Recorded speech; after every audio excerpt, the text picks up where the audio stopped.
construire un projet équin rentable, il est nécessaire de se questionner sur son positionnement. Quelles prestations je propose pour répondre à quelle demande? Quel site je choisis pour exercer mon activité? Et quels sont les moyens de production dont j'ai besoin? Hélène et Vincent nous partagent leurs expériences et leurs conseils. Vous êtes ici sur la structure, le haras de l'Ermitage, situé dans le Pas-de-Calais, à Laventie, dans le 62. L'avantage principal, c'est qu'on est très proche de grandes agglomérations, Lille, Béthune, Lens. Donc ça draine une clientèle intéressante et il y a du monde. L'inconvénient du site, c'est que le foncier est très cher. C'est compliqué d'avoir les deux, d'avoir énormément de terre à des prix abordables et avoir un fonds de clientèle et avec beaucoup de personnes. Et par la suite, j'ai déménagé en 2006 sur une commune juste à côté, à Saint-Martin-d'Abat, pour des problèmes d'urbanisme et pour avoir plus de terrain. Et donc l'exploitation, maintenant, n'exploite des terres que pour la pension et un peu d'élevage. On a une pension de base parce qu'on essaye d'être abordable, entre guillemets, même si on essaye d'avoir une structure de qualité. Et ensuite, on apporte des services, on apporte des prestations supplémentaires au choix et à la liberté du client. Par exemple, on peut mettre les chevaux nous-mêmes au paddock si le client n'a pas la disponibilité. On fait des forfaits marcheurs.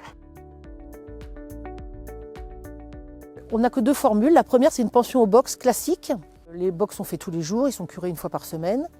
Les chevaux reçoivent le matin un repas de foin rubané, ensuite un repas concentré, et ensuite ils sont lâchés dans des paddocks individuels. Donc il y a un paddock par box.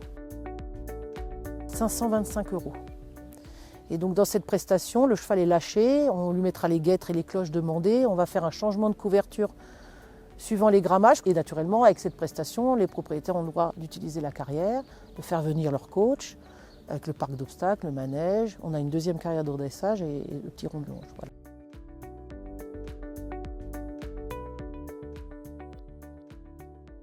Formule au pré, où les chevaux sont au pré toute l'année. Ils sont nourris, chacun avec des rations différentes, avec les compléments qui sont donnés. À 80%, les propriétaires nous prennent des forfaits, soit paddock, soit marcheurs.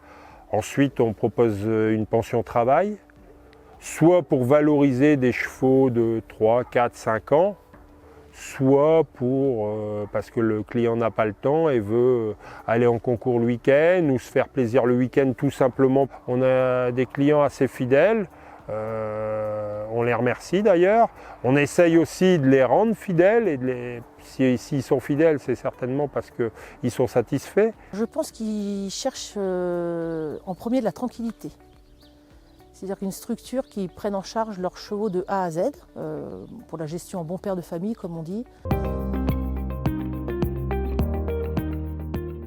Bien réfléchir à son projet, bien réfléchir s'il veut consacrer sa vie à cette passion équestre.